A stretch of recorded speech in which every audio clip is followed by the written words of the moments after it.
이번 시간에는 소송제도를 통해서 본 우리 조상들의 법의식 내지 법감정에 대해서 살펴보도록 하겠습니다. 먼저 백두산이 무너지나 동해수 메워지나 굉장히 표현이 좀 애매모호한 감은 있습니다. 여기 자세한 내용을 보시면 아산이 깨어지나 평택이 무너지나 백두산이 무너지나 동해수 메워지나 천리에 방황하는 일이 없도록 바랍니다. 피를 통하는 원통함을 면하도록 해주소서. 요게 이제 우리 일반 백성들이 재판 제도를 바라보면서 느끼는 감정입니다. 조선시대 때 과연 어떤 일이 있었길래 이런 그 애절한 표현을 썼을까 한번 들어가 보시죠. 요거는 이제 당시에 있어서의 백성들이 임금이 지나갈 때 탄원을 하는 그런 광경입니다. 요 그림 보시면 그렇게 나와 있고, 요거는 이제 동원의 사또에게 소지를 제출하고, 소지는 지금 오늘날에 얘기하는 소장입니다. 소장을 제출하면서 있는 그런 내용입니다. 조선시대에는 이제 개인의 인격을 기초로 한 덕치주의를 기반으로 하였기 때문에 재판에 있어서도 객관적인 기준인 법률에 중점을 두기는 했습니다. 그러나 재판 자체 법으로 규정되어 있기는 했습니다만 그것이 충실하게 지켜지지는 아니했다 하는 거죠. 권세와 금력에 의해서 재판 결과가 좌지우지되는 경우가 많았다는 점이 당시에 있어 특징이라고 할 수가 있습니다. 오늘날 우리 재판제도와 관련돼서도 여러 가지 이제 비판되는 점이 많습니다만 당시에도 아마 그런 점들이 있었던 것 같아요. 권세와 그리고 금력의 돈의 힘에 의해 가지고 재판 결과가 좌지우지 되었던 것이었다. 이런 내용입니다. 그렇다면 이제 당시에는 조선시대에는 이제 소송의 존재 의의를 어디에 뒀는가 하는 얘기입니다. 이거 굉장히 중요한 의미입니다. 조선시대 소송제도는 분쟁에서 이기고 지는 자의 관점이 아니라 절차의 진행을 통해서 자신의 억울함이 풀렸는가의 관점에서 다루어졌던 것으로 보인다. 우리 현대에 있어서 이제 소송을 하면은 이제 분쟁에 있어서 자기가 승수하는 거, 이기는 거를 이제 목적으로 하지 않습니까? 그런데 조선시대에 있어서 일반 백성들의 이 소송 제도를 바라보는 시각은 분쟁에서 이기고 지느냐 여기에 있는 것이 아니고 절차 진행을 통해서 자신의 억울함이 풀렸는가, 자신의 억울함이 풀렸는가, 여기에 이제 존재의 의의를 뒀다라고 하는 것이 오늘날에 있어서는 조금 다른 그런 것 같습니다. 이는 원고의 소지라고 하는 것은 이제 소장을 얘기하는 겁니다. 소장에는 이제 자기가 원하는 바를 이제 적는 거죠. 그런데 이 소지 내용을 보시게 되면은 굉장히 표현이 셉니다. 그래서 소지에 이제 자기가 소송을 제기하는 이유를 거기다 써놓고 자기가 원하는 결론, 목적이 뭐냐, 그거를 이제 써놓게 되는데 굉장히 그 서두서부터 말미에이르기까지 굉장히 센 표현이 들어간다. 이게 참 중요한데 여기 한번 보세요. 지극히 원통한 일은 분하고 억울한 일은 이런 시작을 이렇게 합니다. 그리고 이제 말미에는 소리 높여 바라옵니다. 불쌍한 백성이 억울한 일이 없도록 바랍니다. 천리에 방황하는 일이 없도록 바랍니다. 피를 토하는 원통함을 면하도록 해주소서. 이렇게 끝을 맺고 있습니다. 이걸 보시면 여러분들이 이 사람들이 이게 참 죽으려고 싸우는 것 같다, 이런 아마 느낌을 받으실 거예요.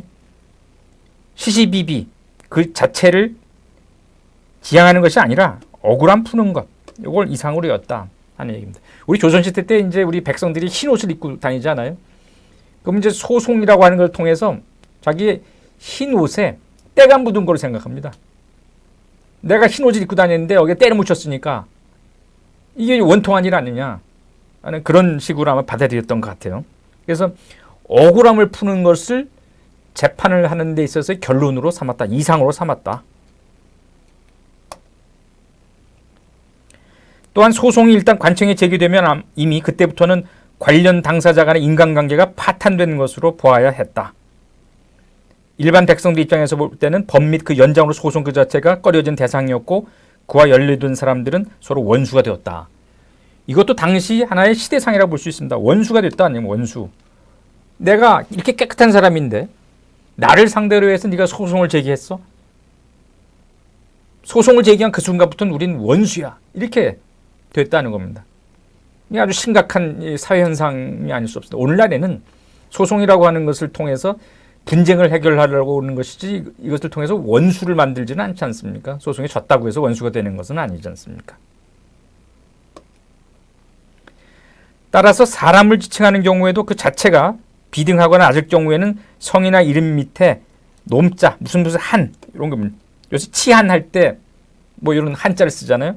놈자를 붙여서 아무아무개 놈 이렇게 비하를 하는 거죠. 그리고 상대방의 약점, 좀 부족한 걸 이거 자꾸 내세웁니다. 이런 것이 당시에 있어서의 소송하는 사람들의 마음가짐이었다. 그렇게 이해하시면 되겠어요. 소송하면서 존댓말 쓰지 않지 않습니까? 뭐뭐한 이렇게 하니까. 그런데 여러분 이걸 아셔야 돼요. 조선시대는 신분제 사회입니다. 양반이 있고 또 일반 양인이 있고 그리고 천민들이 있잖아요. 천인들. 그런데 천인이 예를 들어서 노비 자기 신분과 관련돼서 문제가 발생돼서 자기 주인을 상대로 소송을 한다. 그럴 때 뭐가 되겠어요? 욕을 할 거 아니에요. 욕하면서 자기 이제 소지를 작성하게 되고 이러면은 신분 사회라고 하는 것이 이게 어떻게 돼 있어요? 무너진다. 그러니까 조선 시대에 있어서의 신분 사회라고 하는 것은 그 자체 졸린 목적이라고 할 수 있는데 이게 무너지는 사회. 이게 있을 수가 없는 거죠. 그래서 조선 시대에는 소위 얘기하는 이상적인 것은 뭐냐? 무송 사회. 소송이 없는 사회를 이상적인 사회로 여겼던 겁니다. 한번 소지 내용을 한번 볼까요? 당시에 있어 소지의 내용은 이런 내용입니다. 제가 한번 읽겠습니다. 제가 지극히 원통한 일은 김모모란 놈이 본래 간사하고 멋대로 처신하는 자이며 나의 조부가 늙고 병들어 있음을 업신여기고 또한 내가 나이 어리고 외로운 것을 깔보고 업신여겨 이런 짓을 하였으니 이렇게 하여 주심으로써 이 세력 없는 불쌍한 백성이 살아갈 수 있도록 해주소서. 이런 투입니다. 소지 내용이라고 하는 것은 오늘날에는 소장에다 이렇게 적지는 않죠. 자기가 원하는 청구 취지 그리고 어떤 사실관계에 의해서 이런 청구를 하게 되느냐라고 하는 청구 원인 뭐 이런 걸 적잖아요. 그러나 당시에 있어서 소지의 내용은 일단 욕으로부터 시작해서 원통하니까 이 원통함을 풀어주시오. 이런 결론이었습니다. 그런데 이렇게 극단적인 관계로까지 치닫게 된 그 원인이 있습니다. 이렇듯 극단적인 관계로까지 치닫게 된 또 다른 원인이 있는 거죠. 당사자와 관사 사이에 이러한 다툼을 중재할 수 있는 적절한 제도나 관습이 없었지 않느냐. 그러니까 한번 싸움이 붙게 되면 아주 극단적인 관계로까지 간다는 그런 얘기입니다. 여기 이제 아산이 깨어지나 평택이 무너지나 그리고 백두산이 무너지나 동해수 메워지나 요거는 표현이 끝까지 한번 해보자 하는 얘기입니다. 끝까지. 이 얘기는 오늘날도 우리 일반 소송하는 사람들을 보게 되면 내가 끝까지 한번 해서 대법원까지 가겠다 이런 얘기를 하지 않습니까? 이런 것들이 결과적으로 당시에 있어서 아산이 깨어지나 평택이 무너지냐 백두산이 무너지나 동해수 메워지나 한번 보자. 끝까지 한번 해보자. 아마 조선시대 때 일반 그 백성들이 생각했던 어떤 그런 법의식, 법감정 이런 것들이 오늘날까지 그래도 그대로 전래되어 온 것이 아니냐 그런 추정을 제가 해봅니다. 그래서 뭐 끝까지 해보자 그러니까 소송을 거의 모든 권리 분쟁이 소송으로 제기되는 이런 그 겉모습을 보고서 구한말 개화기에 우리나라에 들어왔던 일본 재판 보좌관들이 어떤 얘기를 하느냐. 야, 한국인들은 참 권리의식이 매우 높구나 라고 칭찬을 했다는 겁니다. 우리가 이제 어떻게 보면 이게 좀 안 좋은 그런 모습인데 이 사람들이 착각을 한 거죠. 우스갯소리로 이제 전해지고 있다는 얘기입니다. 요거는 이제 왼쪽 그림은 동원의 사또. 예전에 이제 행정기관하고 사법기관이 분리가 안 돼 있었거든요. 그러니까 행정 업무를 보는 이제 사또한테 가서 소지를 제출합니다. 이런 어려운 일이 있으니까 나를 좀 도와주시오. 이렇게 지금 이제 소지를 작성을 해서 이렇게 제출하는 겁니다. 그리고 옆에 보게 되면 이제 매를 때리고 있잖아요. 이건 이제 장형이라고 그러는데 쭉 도열해서 그 매를 때리면서 이제 묻는 거죠. 네가 네 죄를 알렸다 이런 얘기인데 예전엔 또 형사 사건하고 민사 사건이 구별이 없었어요. 그러니까 내가 지금 억울한 일을 당해서 왔지만 상대방이 나한테 폭행을 가했고 돈을 빌려갔는데 돈을 안 주고 나한테 폭행을 하니까 이런 경우에 있어서는 또 폭행 관련된 건 형사 사건 아닙니까? 그럴 때는 또 매를 치면서 민사하고 형사를 같이 이렇게 묶어서 처리했다 하는 거죠. 아이러니입니다. 일반 백성들은 이렇게 끝까지 해보자 이런 의식을 갖고 있었는데 과연 당시의 왕이라든가 또는 관리들은 이런 그 소송제도에 대해서 어떤 시각을 갖고 있었는가 하는 겁니다. 아까도 말씀드렸습니다만은 이 소송이라고 하는 것은 이 신분제 사회에 있어서는 각종 없어야 되는 거죠. 아까 무송 사회를 소송이 없는 사회를 이상적인 것으로 여겼다는 겁니다. 유교 사회에 있어서의 어떤 특징이라고 볼 수 있는 겁니다. 과연 그 왕이라든가 관리들은 어떤 생각을 했었을까? 이 송사와 관련돼서 여기 이제 호조의 급전사에서 아류입니다. 고려 왕조 말기에 기강이 문란하여 전제가 먼저 무너지니 권세가 있는 자가 다른 사람의 토지를 빼앗아 합치고 부자와 형제 간에 서로 송사하여 국가와 백성이 모두 어려운 처지에 놓이게 되었습니다. 태조 때. 그러니까 고려 왕조가 멸망하게 된 것은 나중에 이제 또 설명을 드릴 기회가 있겠습니다만 이런 그 노비, 땅 이런 문제로 소송이 아주 줄을 잇습니다. 사회가 안정화되지 못하고 소송이 범람하다 보면 사회가 무너지기 쉽거든요. 밑바닥부터 무너지게 되니까 결과적으로 그 고려라고 하는 사회가 무너지지 않았습니까? 이것을 이제 태조는 너무 잘 알고 있는 태조 이성계는 너무 잘 알고 있습니다. 또 헌부에서 상소하기를 형조와 장의원에서 삼촌과 조카 간의 송사를 심야에 판결하였습니다. 이를 그대로 두고서는 풍교를 바로잡을 수 없으니 청컨대 해당 관례 관청을 함께 엄히 신문하소서 이렇게 청을 합니다. 그러니까 임금이 그대로 따랐다. 이건 숙종 7년입니다. 장의원이라고 해서 노비와 관련된 송사를 담당하는 곳입니다. 조선시대 때. 근데 삼촌과 조카가 송사를 벌였다라고 하는 상당히 심각한 문제입니다. 친족 간에 있어서 이 송사가 이렇게 일어나는 것. 이런 경우에 있어서는 이건 다 풍교를 어지럽히는 거 아니냐. 교육이나 풍교라고 하는 교육이나 정치의 힘으로 백성을 착하게 가르치는 거. 이걸 얘기하는데 풍교가 어지러워지는 거 아니겠습니까? 또 이조참의 조명교가 상소를 합니다. 신이 역궤를 가지고 말씀드리겠나이다. 지금의 당로는 곧 주역의 송사입니다. 송사라고 하는 것은 아름다운 일이 아닙니다. 여기 보십시오. 아름다운 일이 아니다. 그래서 아름다운 일이 아니다. 그래서 두려워하는 가운데 분수를 쥐어 송사를 끝까지 하지 않는 것이 길하다고 하였습니다. 송사를 안 하는 것이 길하다. 송사 아름답지 않다는 겁니다. 이건 예전에 있어서의 역궤, 주역에 나오는 거다 하는 겁니다. 또한 엉큼하고 불량하게 이를 향하여 겉을 꾸미고 힘이 있음을 믿고 여기 보십시오. 힘이 있음을 믿고 이기기를 요구하며 흉하다 하였습니다. 이런 것들.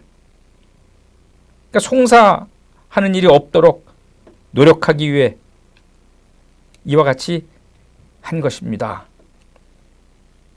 신이 지금 가당치도 않은 것을 주장하는 것이 아닙니다.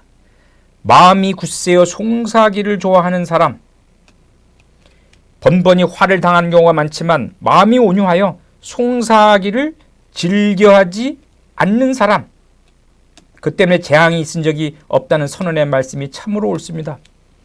옛 선현들이 말씀하시기를 마음이 굳세요. 마음이 강해. 그러니까 송사를 하기를 좋아한다는 거예요. 일 벌리기를 좋아한다. 분쟁에 끼어들기 좋아한다는 겁니다. 그런 사람들은 마땅치가 않다는 겁니다. 번번이 화를 당하는 경우가 많다. 그러나 마음이 온유한 사람들, 송사를 안 해. 이런 사람들은 재앙이 있은 적이 없어요. 성인들은 그렇게 말씀했다는 겁니다.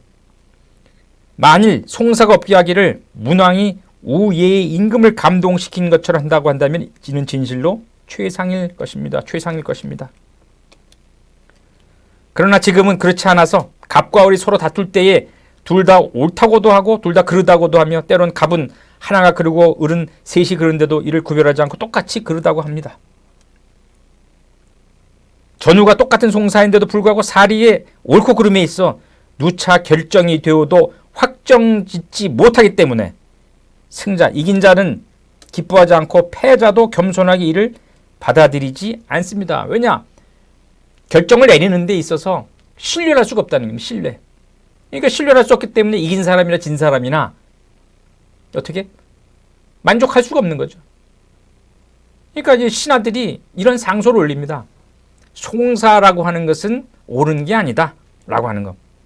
그 중국에 있어서의 옛 임금의 그 예를 빌어서 이렇게 주장을 합니다. 송사, 이건 안 된다.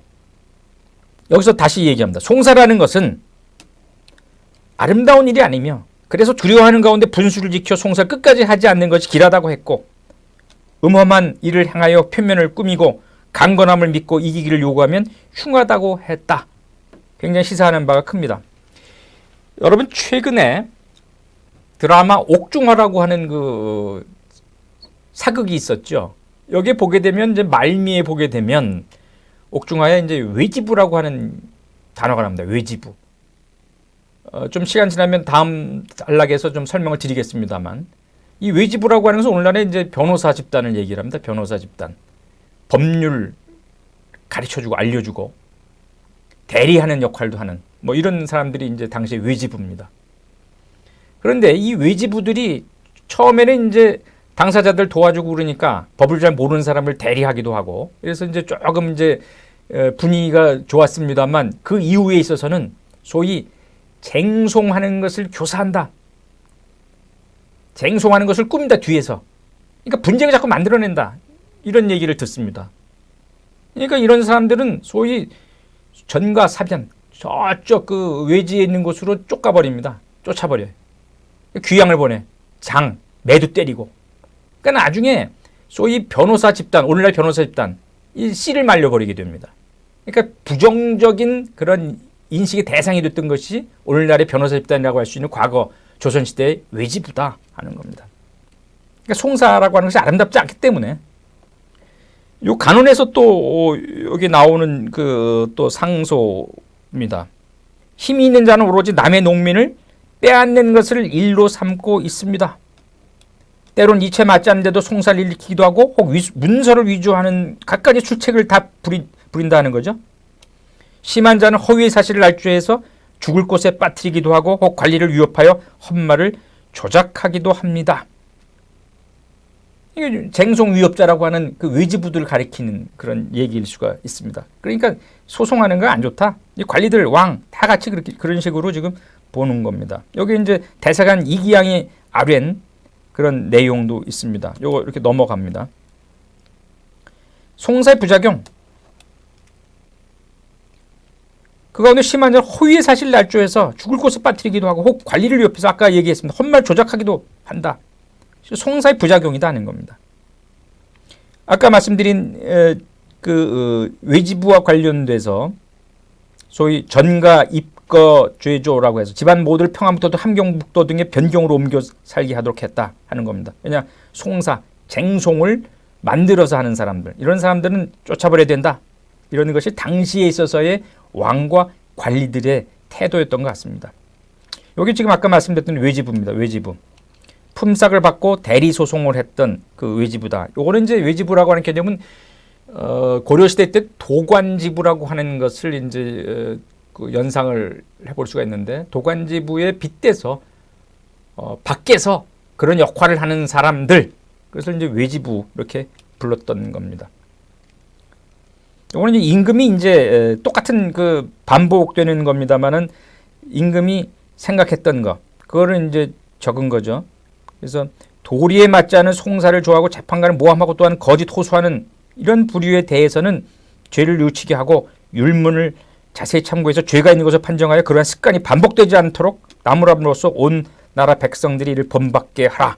숙종 임금이 그렇게 전교를 내립니다.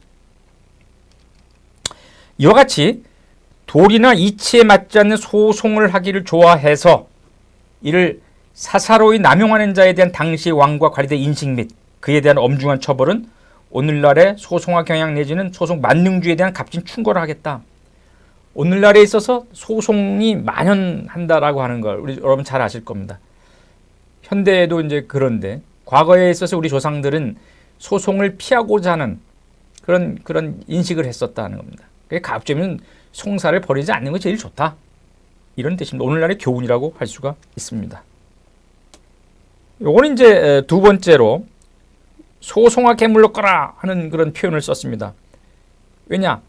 소송에 의해서 이제 어떤 절차가 진행됐음에도 불구하고 이 소송에 의한 결과를 뒤집는 겁니다. 그러니까 이제 소송화 개 물러가라, 썩 물러가라.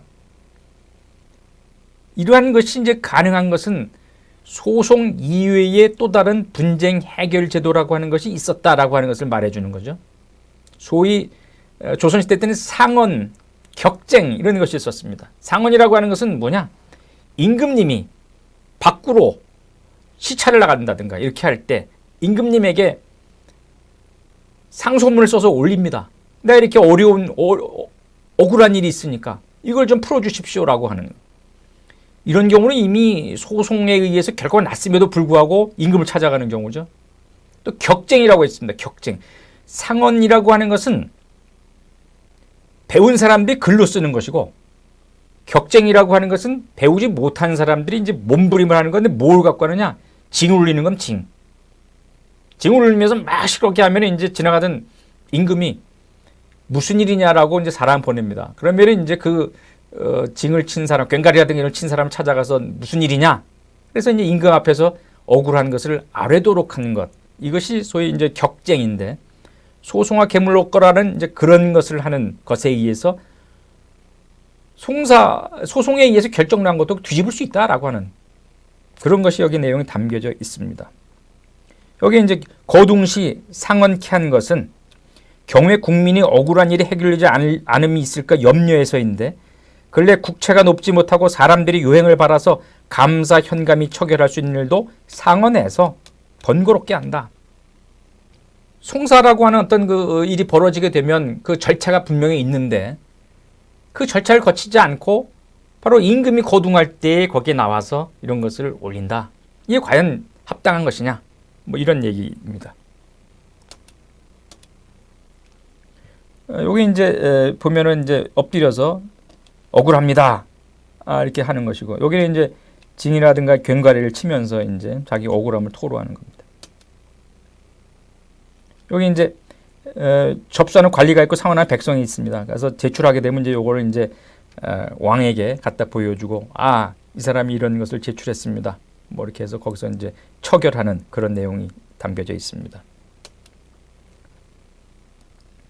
그러니까 소송제도 이외에 억울함을 토로할 수 있는 거. 예전에 이제 신문고 제도도 있었죠. 신문고. 북을 치면서 둥둥둥둥둥둥 북을 울리게 되면 이제 그걸 듣고서 무슨 일이냐? 그래서 와서 아뢰기하고 그걸 또 처리도 했습니다. 뭐 그러다가 이제 신문고 제도는 없어지긴 했습니다만. 그리고 상언이라고 하는 것이 있었고 그리고 격쟁이라고 있었다. 그런데 이 신문고 제도 같은 경우 아까 이제 처음에 의도한 바는 달리 사소한 일에도 이를 이용하다. 사소한 일인데도 와서 북을 두들대니 얼마나 시끄러워요. 근데 알고 보니까 이게 뭐 사소한 건데 굳이 여기 와서 북 칠 건 아닌데. 그러다 보니까 이제 이거 없어지죠. 유명무실해집니다. 근데 이제 상언과 격쟁이 있는 나라입니다. 상언과 격쟁. 아까 말씀드렸죠. 격쟁은 백성들이 궁궐에 직접 들어가거나 왕이 행차할 때를 포착해서 징이나 꽹과리 또는 북을 쳐서 이목을 집중시킨 다음에 억울한 사연을 호소해서 그렇게 해서 이제 분쟁을 해결하고자 하는 그런 것을 얘기를 합니다. 격쟁의 주된 내용은 이제 민생 관련된 사항, 부정부패 신고, 부당한 처벌에 대한 항의, 그리고 묘자리 관련 다툼 이런 것들도 이제 많았던 것 같아요.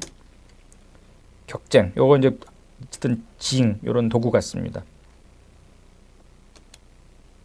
상언은 아까 말씀드린 바와 같이 백성이 왕에게 올린 진정서입니다. 문서를 올리는 건데 양반층에 의해서 주로 이제 이용됐다. 조상의 공력 인정 및 가계 계승 관련 사항, 민생 관련 사항, 부정부패 신고, 부당한 처벌에 대한 항의, 묘자리 관련 송사 이런 것 관련돼서 또 상언이 이루어졌었습니다. 그런데 이제 문제는 이것은 이제 국왕이 은전을 베푸는 거죠. 그리고 억울한 사정을 해결해주는 이제 소원제도 역할을 했지만 정식의 소송 절차를 대신하게 되었다라고 하는 점이 이제 문제입니다. 정식 소송 절차라고 하는 법에 규정된 틀 안에서 이제 움직이는 건데 그 틀 안에 있던 것을 밖에 외부의 힘에 의해서 그 결론을 뒤집어 버리는 겁니다. 그러니까 임금 입장에서 볼 때는 예치적 그런 관점에서 덕을 베푼다라고 하는 그런 의미에서 이걸 해줬는데 결국에는 하나의 소송 시스템을 파괴해버리는 그런 역할을 했다 하는 겁니다. 실제로 요걸 이제 악용한 사례가 있는 거죠. 요거 이제 정도용, 양반 정도용, 서부 사람 김조희, 가옥 매매 대금의 문제로 한성부에 잡힌 남편 이종술의 경쟁을 합니다. 그런데 정도형이 이미 소송을 제기한 상태였다는 것. 아직 판결도 나지 않은 상태에서 경쟁했다. 그래서 이런 경우에 있어서는 외월쥐죄, 외람되게 절차를 뛰어넘은 죄, 처벌받았습니다. 또 경기도 양근 사람 이황홍이 자신이 인제에서 매입한 나무 600여 주를 총융청이 장교 변광택과 서리 신세철이 빼앗자 법사에 여러 차례 소를 제기해 승소합니다. 그러나 좀 더 받아들일 요량으로 다시 경쟁합니다. 이런 것도 이거 위법한 거다 하는 겁니다. 그러니까 이런 일들이 자주 발생을 하니까 결과적으로 여기에 대해서 이제 처벌하는 거죠. 거짓으로 이제 상원을 허위로 꾸미는 경우도 생겨나게 되고 이런 일들이 아주 심심찮게 이제 발생을 하더라는 겁니다. 그래서 이제 요 상원 격전은 애초에 소송과는 성격이 다른 것이었으나 이런 것이 빈번하게 제기되면서 과연 이게 옳은 건가? 라고 하는 것에 대한 이제 문제 제기가 생기는 거죠.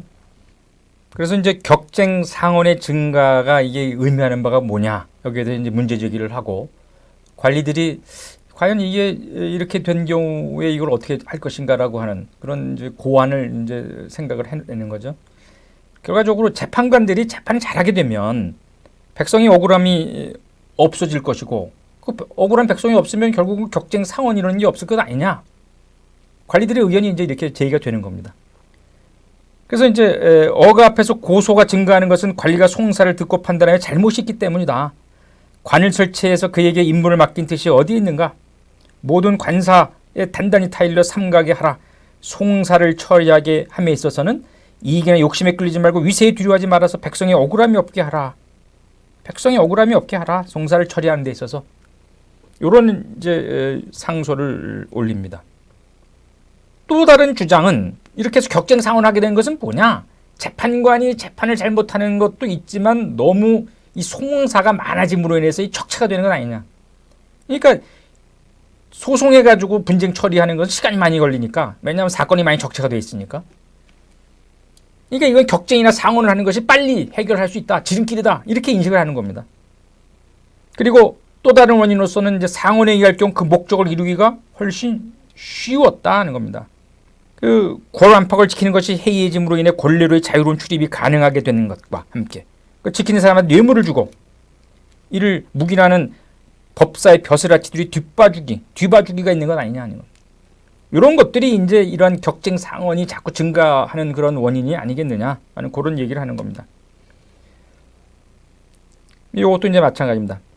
결탁해서 한성부의 벼슬아치들과 결탁해서 이들이 격쟁을 알지 못한 벼슬아치가 없으므로 너무도 쉽게 격쟁한다는 다들 아는데 그러니까 너무 쉽게 격쟁하도록 관리들도 짜고 있다.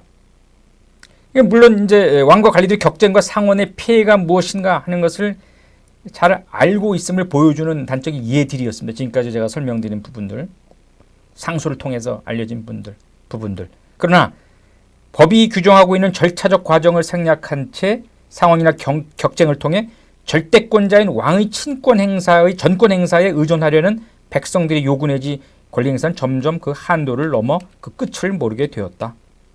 그러함에도 이를 법적으로 수용하는 법제도의 마련이라든가 관련 기구의 행정적인 개선이라든가 관료 지배층들의 의식 전환은 전혀 변화를 보이지 아니하였다.